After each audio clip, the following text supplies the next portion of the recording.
하나님의 아들 예수 그리스도께서 이 땅에 오신 세상을 함입니다. 요한복음 3장 16절 우리가 잘 아는 대로 하나님이 세상을 이처럼 사랑하셨습니다. 자기의 독생자를 우리를 위하여 보내주셨습니다. 그리고 그 아들이 십자가에 피 흘려 죽으심으로 말미암아 누구든지 저를 믿으면 멸망치 않고 구원을 받을 놀라운 열어주셨습니다. 요한복음 3장 17절에 말하기를 하나님이 그 아들을 세상에 보내신 것은 세상을 심판하려 하심이 아니요 저로 말미암아 세상이 구원을 받게 하려 하셨습니다. 태초부터 계신 말씀이셨습니다. 말씀이 하나님과 함께 계셨고 말씀이 곧 하나님이라 요한 1절이 밝히고 있습니다. 이 말씀이 육신이 되어 우리 가운데 거할 때에 주자들이 그를 보며 하나님의 독생자의 영광을 발견했습니다. 그의 속에 은혜와 진리가 충만했습니다. 사람들 사이 거하시며 하나님의 은혜가 어떠한 것이며 하나님의 진리가 무엇인가를 보여주셨습니다. 우리 주님은 30년간 이 땅에서 준비하시고 이제 때가 되었습니다. 세례요한이 주님이 오는 길을 열기 시작했습니다. 요단강가에서 세례를 베풀었습니다. 많은 사람들의 교만한 마음을 누그러뜨리고 저들의 깊은 죄악들, 감추인 죄들을 드러내었습니다. 주님이 또한 세례 요한에 의하여 세례를 받으심으로 하늘이 활짝 열리고 하나님께서 이제는 은혜의 시대를 도래하십니다. 하나님의 아들로 오신 예수, 오늘 본문에 보면 처음으로 이 땅에서 이적을 베푸셨습니다. 자신을 나타내기 시작했습니다. 앞으로 공적인 생애를 통해서 하나님의 나라가 어떠하며 하나님의 계획이 어떠하며 장차 전 인류를 구원하시고자 하는 하나님의 원대한 뜻이 무엇인가를 보여주시는데 그 첫 번째 발걸음으로 주님이 이적을 나타내셨습니다. 그러므로 이것은 대단히 중요한 것입니다. 본문 11절에 보면 예수께서 이 처음 표적을 갈릴리 가나에서 행하여 그 영광을 나타내시매 제자들이 그를 믿으니라. 처음 표적이라 그랬습니다. 다른 복음서에는 주로 이적, 기적이라고 표현한 글들을 사도 요한은 굳이 헬라말 세메이온, 표적이라는 단어를 쓰고 있습니다. 무엇입니까? 하나님의 아들이 누구이며 그의 아들이 하시는 사역이 무엇인가를 보여주는 말씀입니다. 사도 요한은 그러므로 예수님의 행한 모든 이적과 표적과 기사들 가운데서 특별히 7가지를 뽑아내어서 하나님의 뜻을 보여주기로 결심하고 아주 신중하게 주님의 이 사건들을 골라내었습니다. 오늘 본문 2장에서 2가지가 보이는데 그 하나는 장차 올 새로운 삶, 뉴 라이프가 얼마나 부요하며 얼마나 풍부한가. 그리고 또 하나 이 새 삶이 우리에게 들어와서 어떻게 우리를 정결케 하는가를 보여주시는 사건들입니다.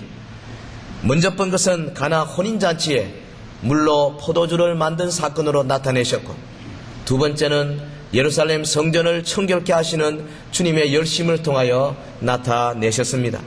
먼저 것은 private, 사적인 것이라면 뒤에 것은 public, 공적인 것이라고 말할 수가 있습니다. 오늘은 우리가 이 혼인잔치를 통해서 예수님의 처음 표적이 어떠한 의미를 갖는가를 같이 생각하기를 원합니다. 예수님과 그의 제자들이 초대를 받았습니다. 그 어머니가 먼저 갔던 것 같아요. 아마 가까운 친척인지 모릅니다. 가나라고 하는 곳, 나사렛에서 북쪽 한 10km 떨어진 작은 마을입니다. 거기에 한 가정의 혼인잔치가 있으면 온 동네가 다 달라붙어 가지고 즐거워하고 또 그 잔치에 참여하는 그런 정도의 작은 마을입니다.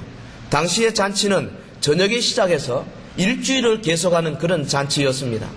온 마을이 한 가정에 모여서 흥겨워하고 즐거워하고 축하하고 또 두고두고 이 잔치에 대하여 길이길이 저들이 추억으로 삼을 수 있는 그런 사건입니다. 문제는 잔치의 절반도 가기 전에 포도주가 떨어진 것입니다. 어떤 학자들은 예수님이 어떻게 술을 만들었겠나 해서 포도주가 아니고 포도즙이다 그렇게 해석하는 주석도 있습니다만은 그렇지 않습니다. 이 원어에 보면 술입니다. 마시면 취하는 겁니다. 잔치에 흥겨움을 가져다 주는 것입니다. 이 포도주를 통해서 당시 팔레스타인의 물이 부족한 곳에서 식수 대용으로 혹은 식사하면서 같이 나누는 음료로 사용하기도 했다 그럽니다.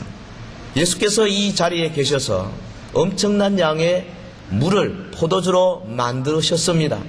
돌 항아리 6개 같으면 적어도 200갈론이 넘을 것입니다. 그 많은 양의 물을 포도주로 만드는 사건이 오늘 본문에 기록이 되었습니다. 왜 혼인잔치입니까? 왜 하필이면 포도주입니까? 아니 세례 요한은 광야에서 외치는 자의 소리로 저가 금식하고 저가 메뚜기와 석청을 먹으며 눈에서 불을 뿜으면서 하나님의 나라를 선포하고 회개하라고 외쳤는데 왜 예수님은 혼인잔치입니까? 왜 화끈한 분위기 속에서 즐거워하고 기뻐하고 그 다음에 수다 떨고 시끄러운 그런 곳입니까? 왜 하필이면 술을 만드셨습니까? 사도 요한이 굳이 이 요한복음 2장에 예수님의 처음 표적을 기록하는 분명한 이유가 있다고 생각이 됩니다. 이 표적의 의미가 무엇일까? 저는 한참을 궁리하고 연구하고 묵상하고 하면서 3가지의 초점을 두고 생각하기 시작했습니다. 첫째는 포도주입니다. 거기에 초점을 맞추고, 두 번째는 물이 포도주로 변화되는 소위 변화, 트랜스포메이션, 그리고 세 번째는 이 사건이 일어났던 장소, 곧 혼인잔치집입니다.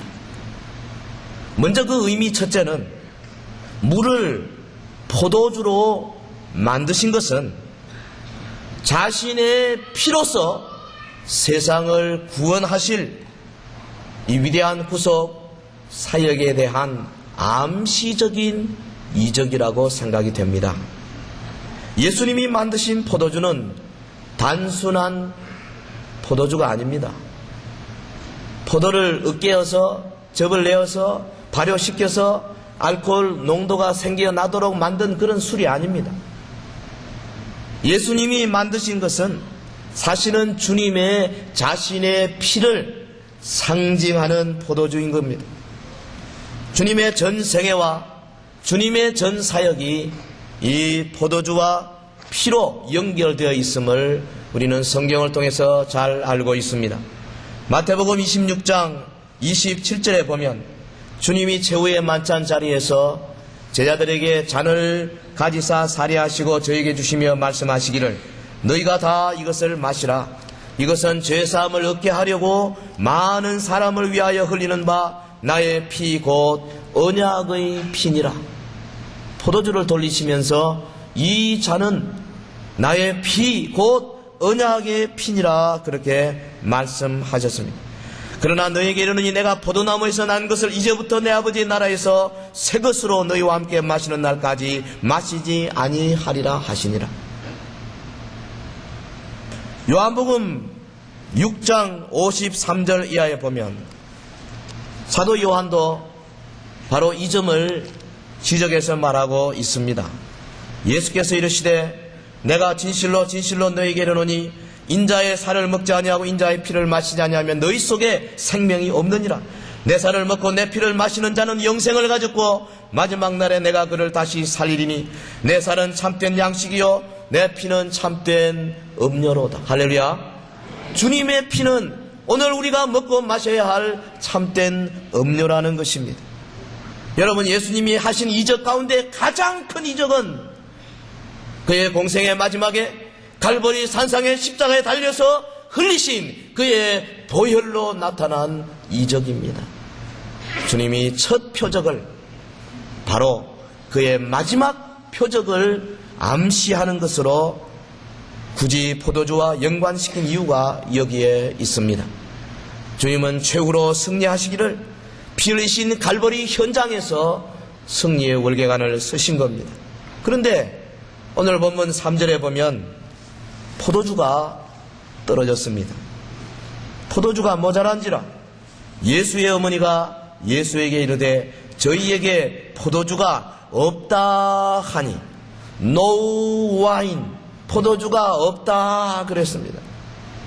여러분이 무슨 말입니까? 기쁜 혼인잔치의 한복판에 포도주가 떨어졌습니다. 학자들의 연구에 의하면 당시 얼마나 이 혼인잔치가 중요했는지, 잔치 준비하는 신랑 포도주 떨어지면 손님 가운데 법정에 소송까지 할 수 있다 그렇게 되어 있어요. 대단한 사건입니다. 보통 일이 아닙니다. 오늘 우리가 이해하기 어려운 혼인의 이 풍습이지요. 여러분, 우리의 개인의 삶에도 no wine, 포도주가 떨어지는 사건들이 얼마든지 있을 수 있어요. 우리의 사업에도 no wine, 포도주가 떨어져 다시는 사업이 계속될 수 없는 사건들이 얼마든지 있을 수 있습니다. 그때 우리 주님이 옆에 계셔야 됩니다. 그때 우리 주님이 초청이 되어져 있어야 합니다. 주님이 현장을 목격해야 합니다. 주님이 물로 포도주를 만들어 주셔야 합니다. 할렐루야.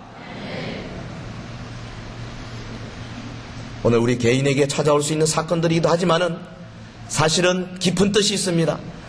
그의 공생의 초기에 포도주가 없는 사건을 만들어내신 주님, 무슨 말입니까?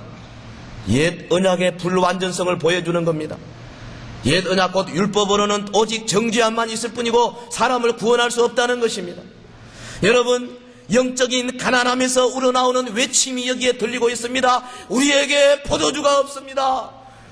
저들은 율법을 통해서 하나님의 그 놀라운 사랑과 은혜를 갈구했지만은 저들의 마음 가운데는 계속 정죄함만이 있었습니다. 우리에게 포도주가 없습니다. 새 시대 메시아 왕국의 포도주를 기다리는 외침이 여기에 있습니다. 여러분, 이 사건을 통해서 우리 주님은 오고 오는 많은 세대에 바로 율법으로 정죄된 너희들을 위하여 내가 복음의 포도주를 가지고 왔노라 외치고 계시는 겁니다. 할렐루야. 모든 인간적인 방법이 실패했을 때에 거기에 우리는 주님의 도움을 기다릴 수밖에 없습니다. 주님은 이런 세상에 자신의 피로서 구원의 은총을 베푸셨습니다. 포도주가 떨어져 낭패를 만났던 그 연회장과 여러 이제 일꾼들이 풍성한 그리고 새맛이 나는 포도주로 기쁨과 즐거움의 함성을 지르듯이 오늘 우리의 삶 속에 어려움이 다가왔을 때에 주님이 초청되어 있는 바로 그런 사람 같으면은 얼마든지 기쁨과 즐거움의 함성을 지를 수 있는 놀라운 축복이 여기에 있는 줄로 믿습니다. 두 번째, 우리가 그 의미를 생각하는 것은 물이 포도주로 변화되게 하신 것은 주님의 복음으로 세상이 변화되어질 것을 암시하는 이적입니다. 본문의 변화를 보면 이것은 화학적으로 물리적으로 완전한 질적인 변화입니다. 물이 포도주, 그것도 포도주 전문 감식가인 연회장이 맛을 봤을 때에 정말로 좋은 포도주다 인정할 만큼 최상급 포도주로 변한 것은 완전한 질적인 변화를 말합니다. 예수님이 가시는 곳곳마다 이런 질적인 변화가 일어나게 되는 거지요. 복음이 들어가는 곳곳마다 물 같은 육의 사람이 변하여 포도주와 같은 영적인 사람이 되어지는 놀라운 역사가 일어나는 줄 믿습니다.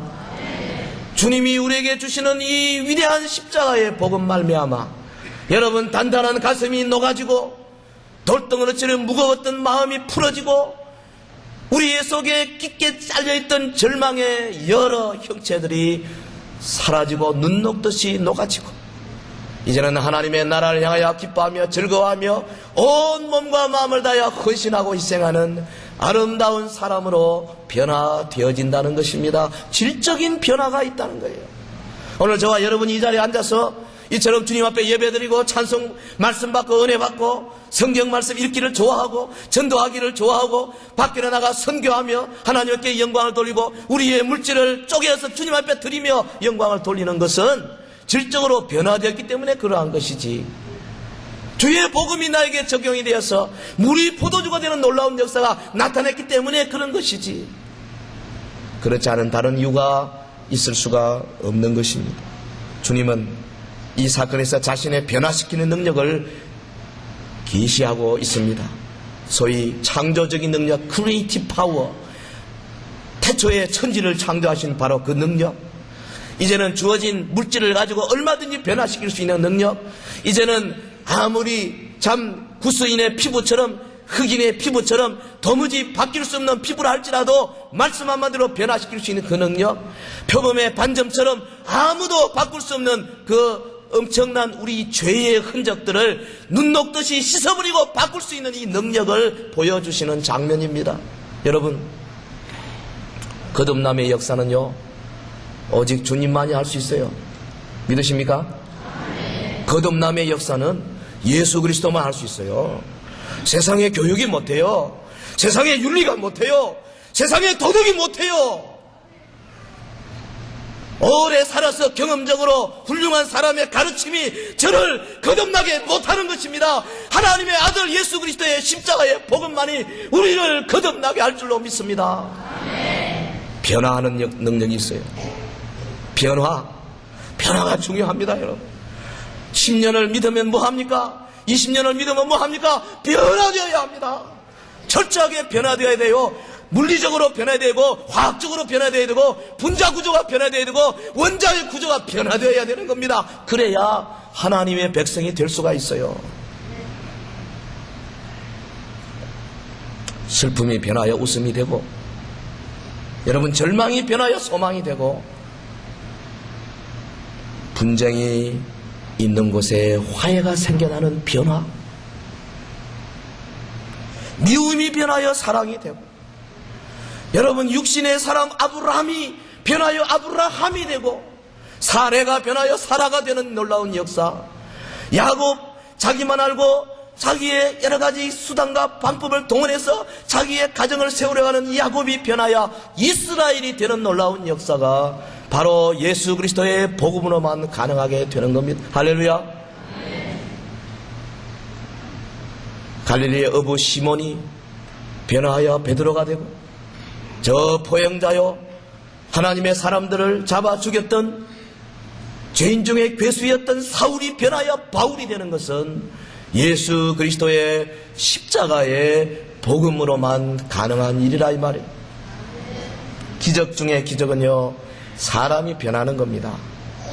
여러분, 나이 30, 40, 50 넘은 사람을 누가 변화시킬 수 있어요? 안 변합니다.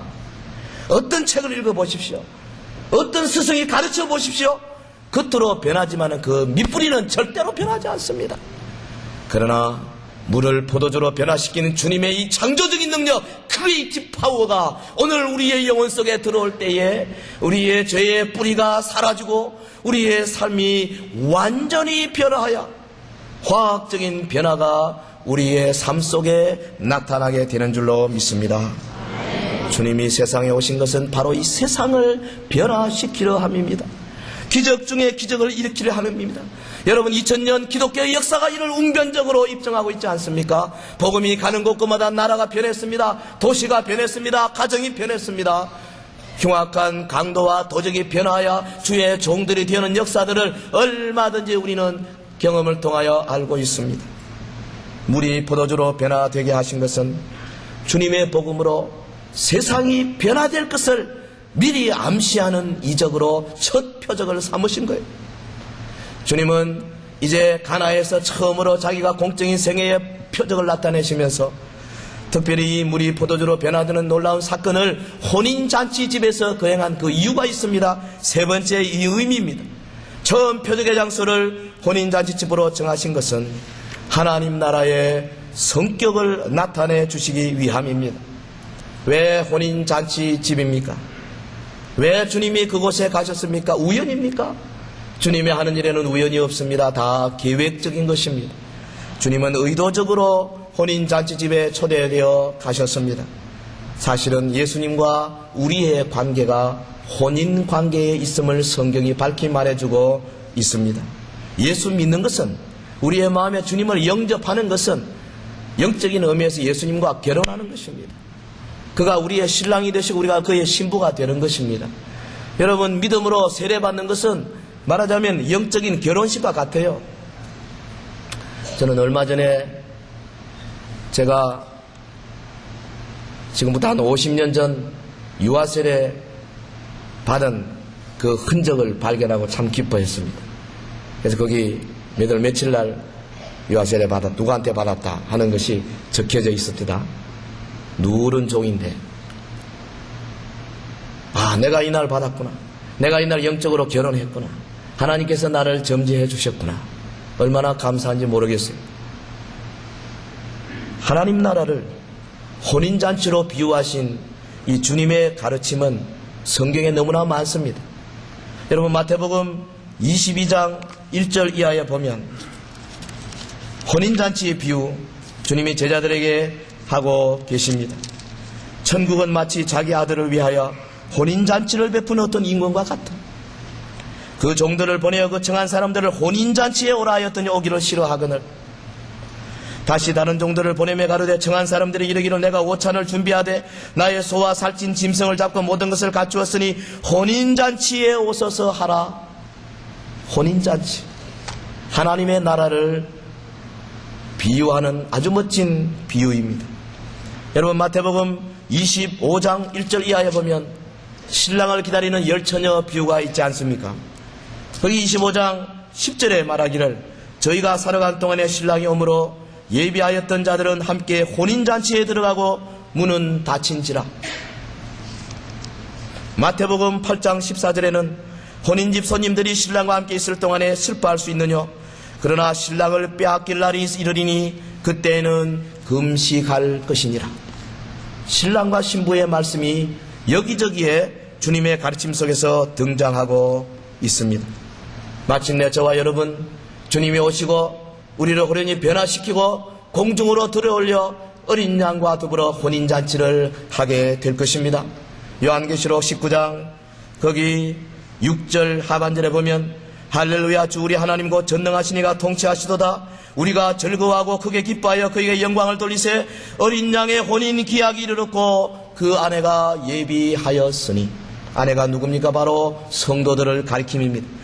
그에게 허락하사 빛나고 깨끗한 세마포를 입게 하셨은즉 이 세마포는 성도들의 옳은 행실이로다 하더라. 천사가 내게 말하기를 기록하라. 어린 양의 혼인잔치에 청함을 입은 자들이 복이 있도다 하시고. 그러므로 가나의 혼인잔치의 모습은 다른 말로 하면 우리 서연교회의 모습이라고 감히 말할 수가 있을 것입니다. 우리 교회는 지금 장차 이루어질 어린 양의 혼인잔치를 예비하는 장소입니다. 이곳은 잔치집입니다. 이 모임은 예수 그리스도와 더불어 신부된 자들이 기뻐하고 즐거워하는 곳입니다. 잔치에 가장 필요한 것은 포도주입니다. 포도주 떨어지면 안 돼요. 누가 이 포도주를 만들어내는데 일조를 했습니까? 오늘 본문에 보면 예수님의 명령을 그대로 순종하던 하인들입니다. 하인들이 누굽니까? 하인은 종과 다른 겁니다. 종 둘로서는 그야말로 주인이 시키면 죽는 신유까지 해야 할 사람들이 둘러쓰지만 여기 오늘 본문의 하인이라는 말, 이 사람들은 말하자면 자원봉사하고 그래서 자기가 싫으면 하지 않아도 되는 그런 정도의 디아코노스, 그런 정도의 사람입니다.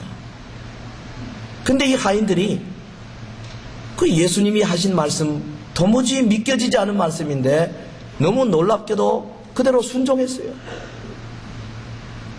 여섯 항아리 물을 채우십시오. 채웠습니다. 아니, 아구까지 채우세요. 그래서 물을 채웠습니다. 물이 뭐 요즘 우리 수돗물처럼 졸졸 나옵니까? 저 멀리 가서 우물에서 떠왔어야 했을 것입니다. 물이 귀한 것 아닙니까? 다 채웠습니다. 한 200갈론쯤 되는 엄청난 양입니다. 이제는 떠서 연회장에 갖다 주시오. 여러분, 오늘 저나 여러분 수준의 믿음 정도 같으면 어떡하겠어요? 추산 튕겼을 겁니다. 저 양반 미쳤다. 아니 금방 물 보라 해놓고 이걸 떠서 갖다 주라니. 그래서 아마 이미만큼 나와가지고 불평했을 거예요. 불평 많이 했을 겁니다.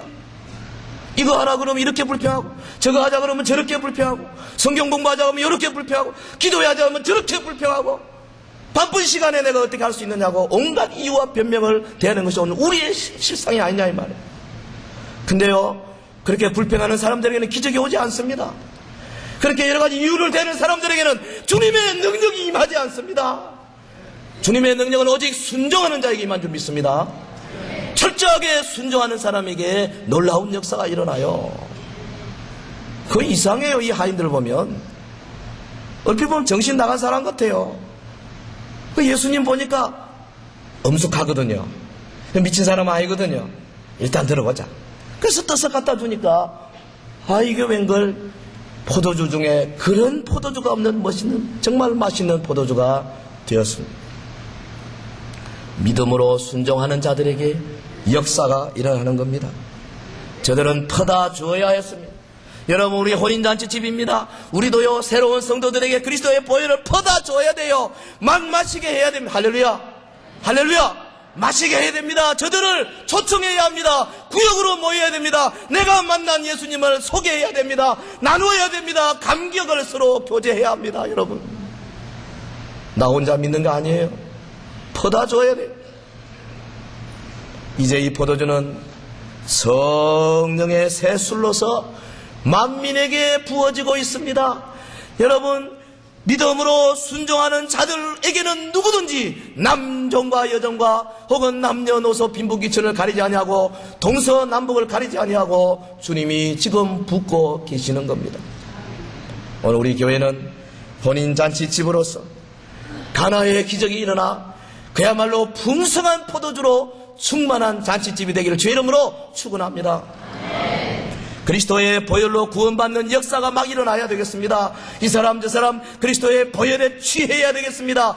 죄의 용서함 받아야 되겠습니다. 인생관이 변해야 되겠습니다. 그리고 저들이 엄청난 삶의 변화를 경험하고 이 변화된 삶을 가지고 밖으로 나가 하나님의 나라를 증거하는 자들이 되어야 될 것입니다.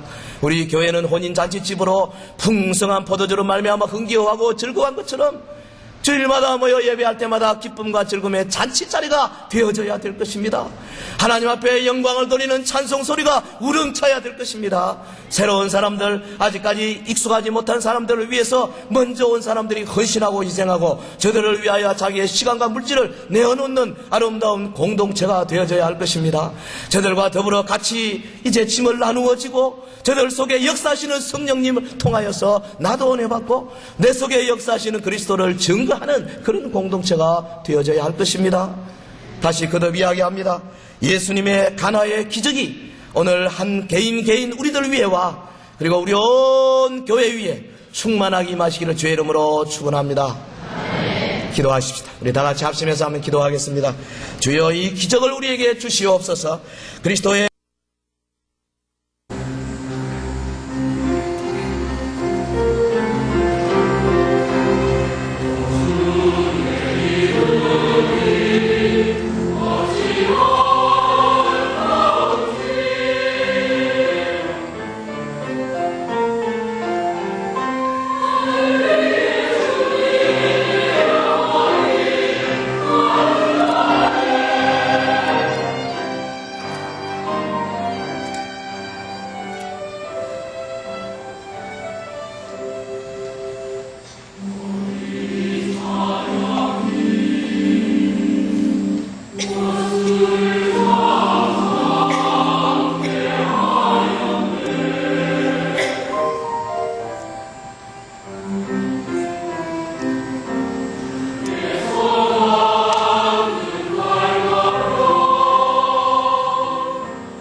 형이다.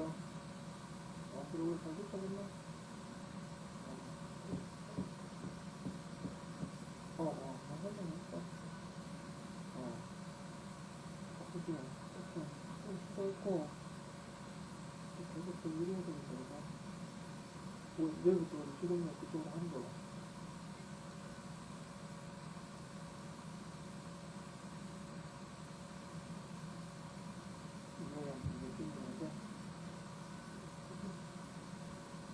근데 한식으로 지금 아직 무슨 잘 모르잖아.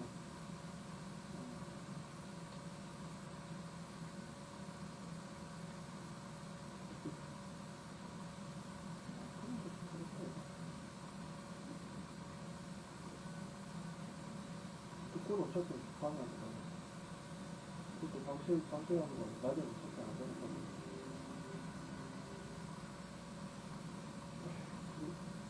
늘 밤에 잔다는 게 쉬워. 시끄러워. 누가 뭐, 친구들하고? 너가 마시지 말고. 그럼 형이랑 같이 한번 왔잖아. 같이 가기로 했는데, 그건 왔잖아. 그거 이제 데리고 오고.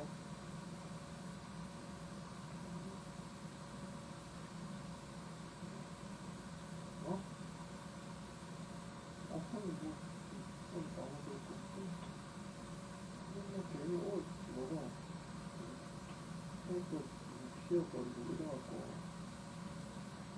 힘이 안 나더라. 미국으로 중국에서 쓰는 걸 갖고 왔는데.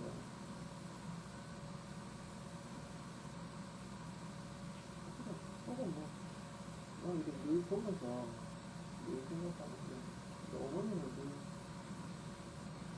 성격이 있겠지만은, 그래도 뭐 이렇게 선물을 받으시면은, 말이라 그러죠. 이런 것도 나중에 방학때 하시면 되는데, 늘 선물을 받으면은, 이게 색깔이 마음에 안 맞는 색깔 아니면 내가 하는 거 이건 아닌데 있었거든요. 아니, 선물하는 사람들이 힘이 빠지면 안 되죠.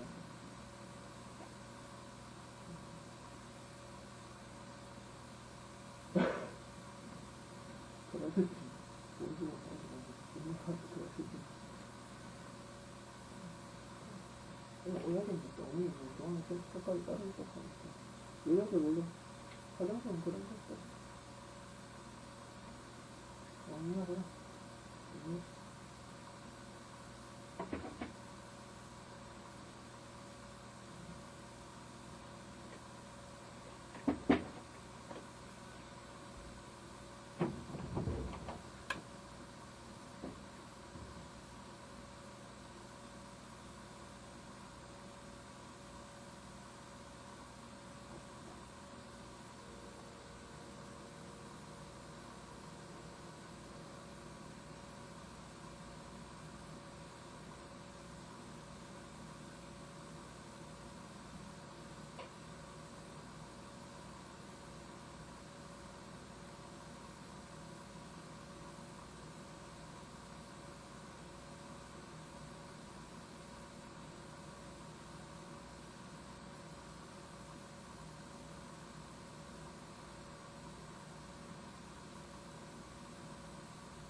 저녁 먹었냐?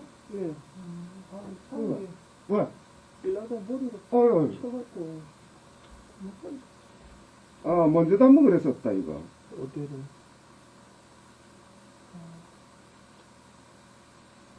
버려버려. 아니, 먼저도 한번 그랬었어. 나도 똑같은 그런 현상이. 여기 나도 붙였더라. 아, 괜찮네. 아니, 없애버려봐. 버려. 겨울에 갔다 오셨어요? 어. 아침에. 아, 많이 나왔어.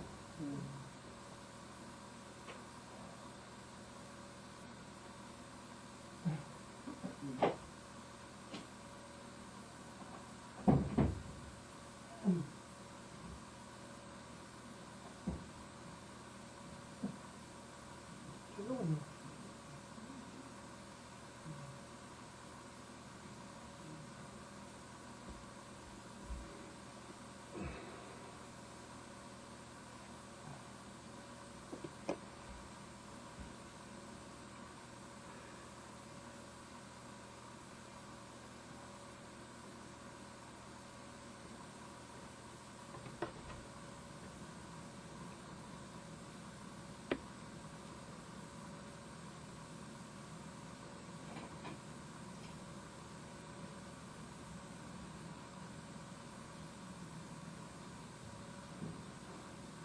없애버려봐, 이거. 응? 그 사람 뭐지? 그거 안 돼. 내일 아침에. 너도 머리 다칠 텐다고 생각해. 아니, 탑이 나는 데로 막. 맞아, 그래. 그럴 수가 있어. 너도 저런 거 이거. 내가 어떻게 안 돼?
더 있으세요? 네? 약이 더 있으세요? 아, 뭐라고, 얼마나.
안 돼야죠.